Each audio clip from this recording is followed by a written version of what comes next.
I'm Arthur O'Connor. I am the father, is this working, of the bride? Okay.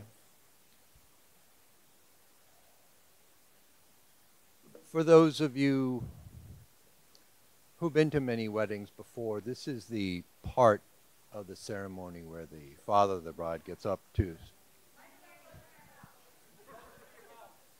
share a few words.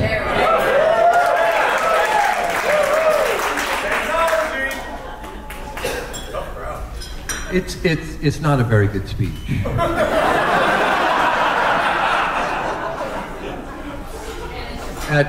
At most weddings, and I'm sure you've seen this, that the father of the bride he's kind of strange. He wanders around the dance floor with this kind of strange look in his eye. He seems lost. And when you approach him face to face, you can tell right away that there's something seriously wrong with him.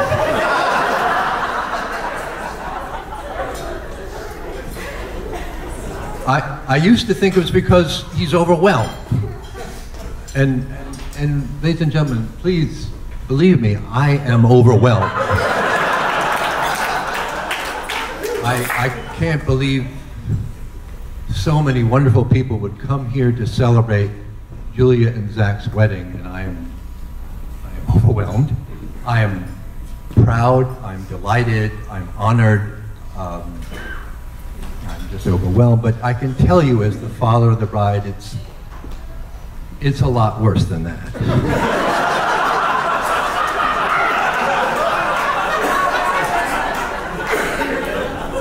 You see, the father of the bride is not entirely sure that all of this is real. See, there's some fathers that still think of the bride as his little girl, his 6'1" little girl. And so that part of him is saying, my little girl married? No, that's crazy talk. No. So there's that. But the big problem he has is that this ceremony, this event, this ritual, forces him to think about what this person means to him. And that he loves her so much. And he doesn't know how to respond to that. He doesn't know how to deal with that. He doesn't know how to express that. He doesn't know if he should express that. He's a man.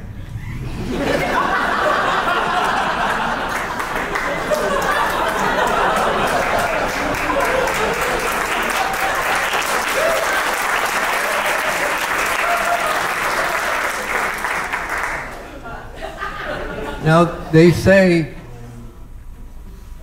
every father wants a son. And I don't know if that's true. I'm sure glad I have Matthew as my son.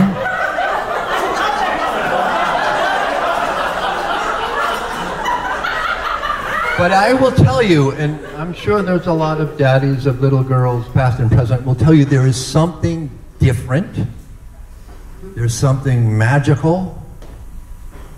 There's something very mysterious about the father-daughter relationship. Particularly if you have these beautiful daughters like Brett and like Julia. When they're young, you read them fairy tales, which kind of makes sense to you that such magical creatures would want to hear fairy tales. You start changing some of the fairy tales. You improve upon them. You start making up your own fairy tales. When your little girl notices the scar on your side from when you had your appendix out when you were young, you explain to her in a calm, fatherly, and authoritative voice that it is a wound from a sword fight.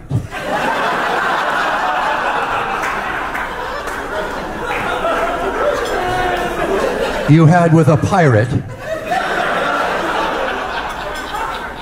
The pirate had this long, curved, crescent-shaped blade, a cutlass, which is why Daddy's scar is in that same shape. You don't know why you say these things.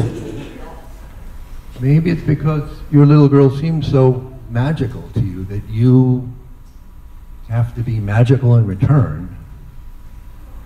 I mean, they're not like your son. You get your son.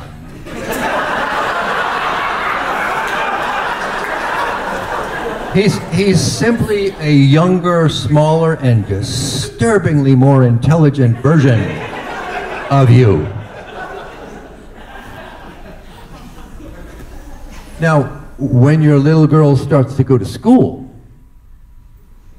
she'll have like play dates with other little girls, and they'll come over, and this gives daddies the opportunity to demonstrate their incredible comedic skills.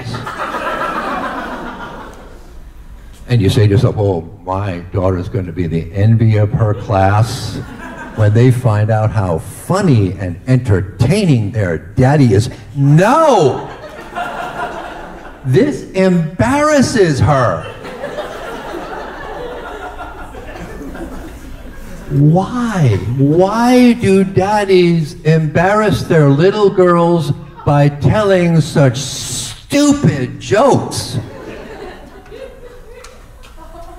I don't know. Now, when they get older, something terrible happens. Yes. Boyfriends appear. And you have to pretend and act like you like them.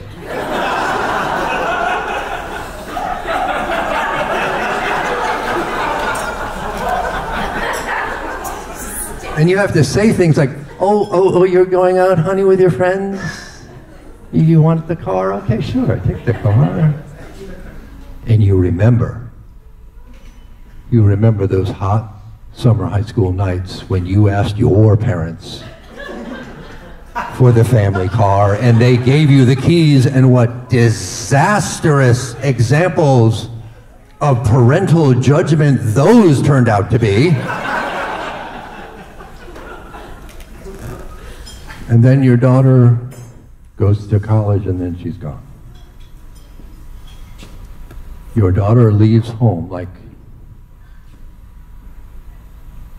a bullet leaves a gun. You catch yourself standing in the middle of the hallway looking at the empty room that she used to live in, and you don't understand quite what happened. It seemed to go so fast. And then the years fly by, and you hear that she's going out with somebody new, Zach somebody.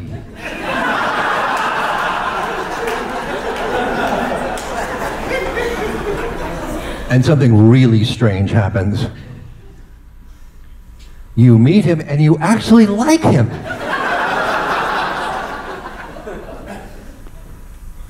And you see them together.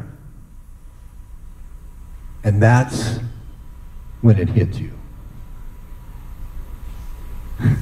You remember, you identify with a character in a fairy tale that you once told to your little girl. It's the one of the dragon, the big, fierce, mean dragon, the fire-eating dragon that lives in this big cave, this lair.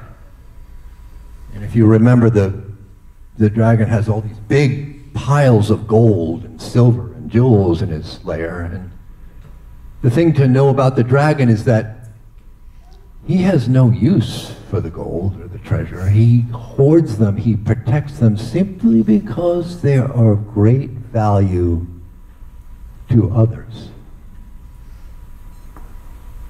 And you start to feel a little foolish. Because when you realize that your little girl, as precious she is to you, you realize that she has become precious to many other people, and to one person in particular who is very precious to her. And you realize it's their turn to embark on that great journey of marriage, of love, and life. And so from the bottom of my heart, Julia and Zach, may you live happily ever after.